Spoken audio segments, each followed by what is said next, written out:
le temps passe trop vite. Je trouve que plus les années passent et plus le temps s'accélère. Si vous avez cliqué sur cette vidéo, j'imagine que vous avez le même sentiment que moi et on n'est pas les seuls.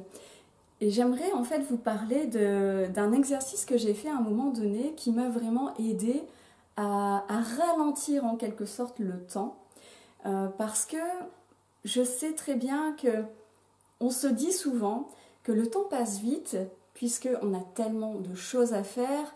Forcément, on ne s'ennuie pas, donc on ne voit pas les journées passer, ni les semaines, ni les années. Et à un moment donné, on se retourne et on se rend compte que 5 ans viennent de s'écouler, par exemple.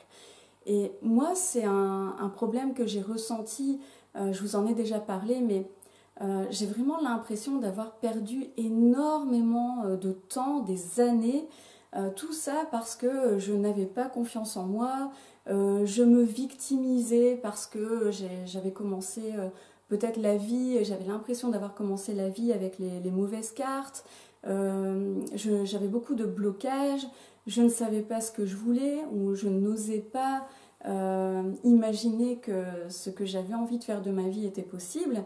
Bref, j'ai toujours eu ce sentiment d'avoir vraiment perdu du temps. Et à un moment donné, je me suis dit, ce n'est plus possible, à partir de maintenant, je veux vraiment vivre. D'ailleurs, c'est ce que j'ai mis sur ma bannière YouTube, c'est pour ça, il est temps de vivre. C'est vraiment d'avoir le sentiment d'avoir réalisé donc, ce qui est important pour moi. Et donc à un moment donné, je me suis dit, voilà, le temps passe trop vite parce que on passe toutes nos journées au travail, on a beaucoup trop de choses à faire, surtout depuis que je suis maman, alors là c'est encore pire. Et à un moment donné, je me suis dit, voilà, il faut que je sache, que j'apprenne à profiter de l'instant présent.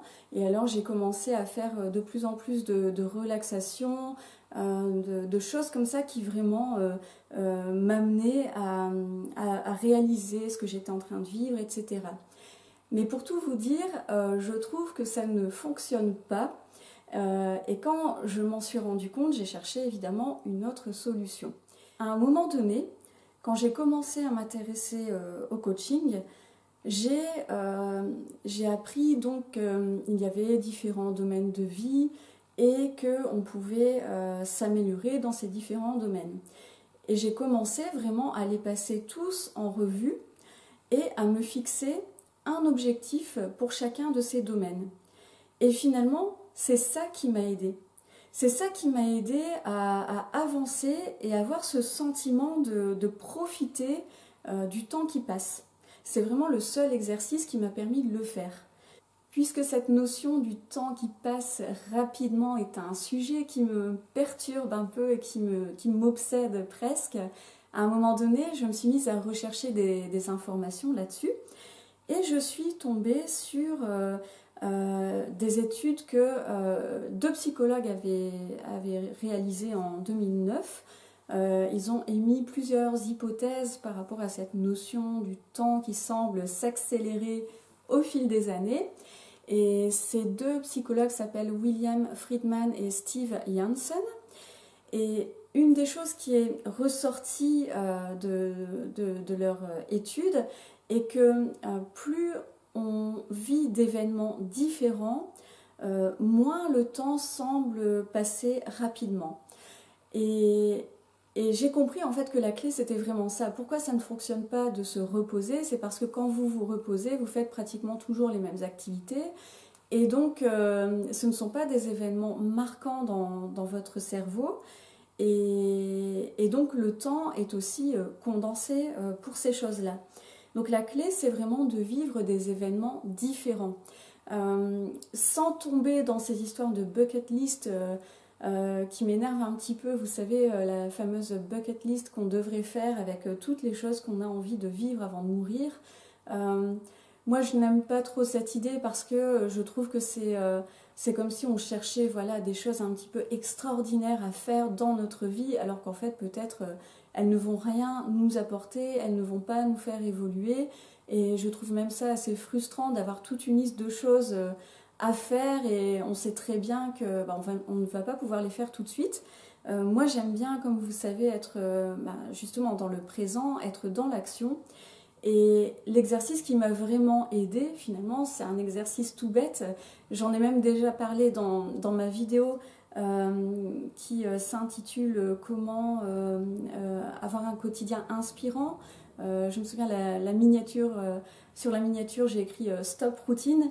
Et en fait, dans cette vidéo, je vous explique que c'est bien de passer 2 fois par an en revue vos différents domaines de vie et de voir comment améliorer tel ou tel domaine. Et en fait, c'est vraiment l'exercice qui m'a aidé à pouvoir profiter du temps qui passe, parce que donc si l'idée c'est de vivre des événements différents, alors à ce moment-là, c'est intéressant de se fixer un objectif dans chaque domaine de vie.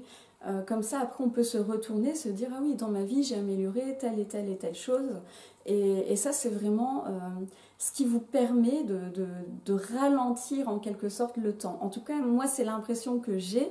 C'est peut-être aussi en comparaison avec ce que je faisais avant, c'est-à-dire que je faisais tellement les mêmes choses que le temps passait trop rapidement. Et j'étais tellement dans l'inaction que, évidemment, je n'avais pas de résultats. Et aujourd'hui, c'est tout l'inverse. Donc, évidemment, je réalise ce que j'ai fait de mon temps. Et quand j'y pense, oui, je sens très bien, je me rappelle de toutes ces...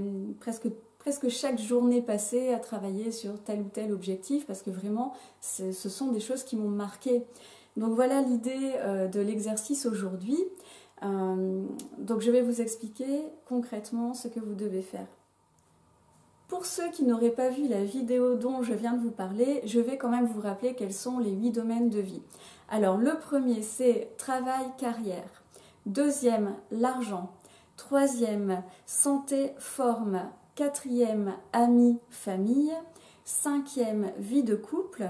Sixième, développement personnel. Septième, loisirs, plaisir. Et le 8e, c'est l'environnement physique.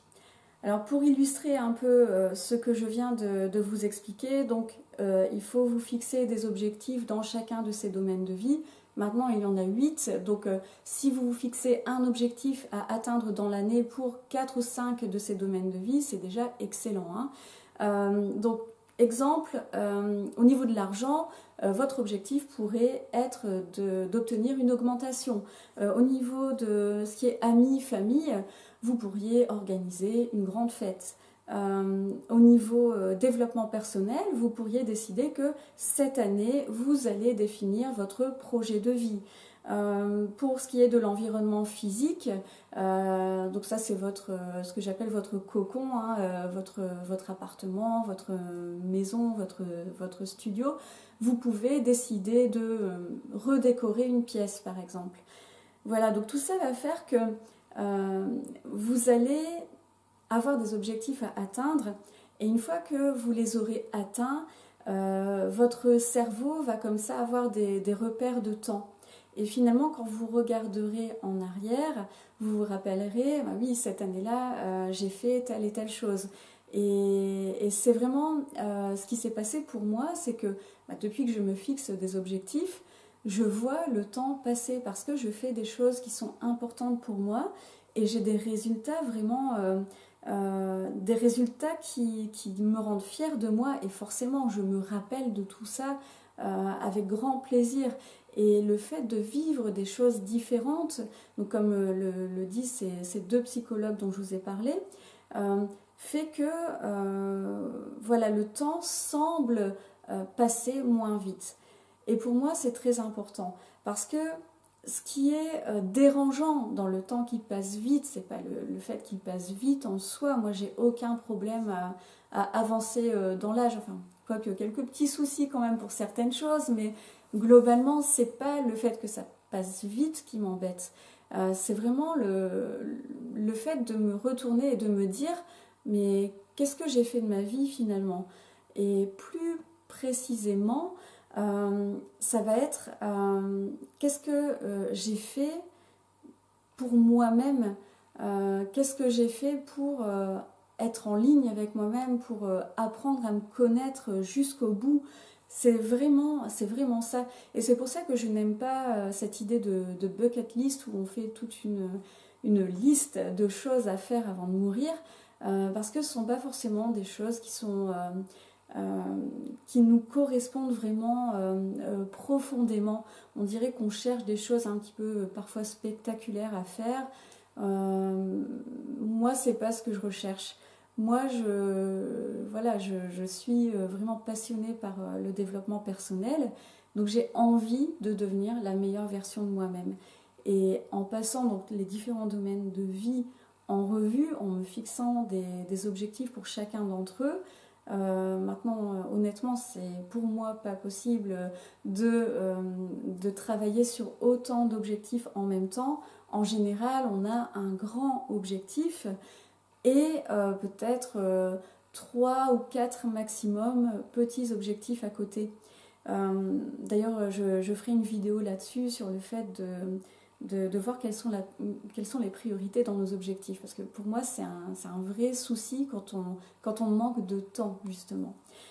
Mais voilà, depuis que je fais cet exercice, je me rends compte de ce que je fais de mon temps. Depuis que j'arrête d'essayer d'être absolument dans l'instant présent, de me relaxer, de me ressourcer en étant non productive, parce que c'est vraiment ça en fait, on croit que le problème c'est qu'on travaille trop, donc on essaye de travailler moins pour vraiment profiter de la vie. Mais pour moi, profiter de la vie, c'est s'améliorer. Donc voilà mon conseil pour aujourd'hui, passez en revue vos domaines de vie, choisissez peut-être 3 ou 4 objectifs et allez voir ma vidéo sur comment définir un objectif. Allez-y à fond, engagez-vous et je vous promets qu'avec ça, vous serez vraiment heureux de la vie que vous avez. Vous allez forcément vous rendre compte de la valeur de votre vie et vous n'allez pas juste avoir envie de vous reposer pendant votre temps libre, mais réellement de faire des choses qui vous rapprochent de la meilleure version de vous-même. Voilà, je vous dis à bientôt pour une prochaine vidéo.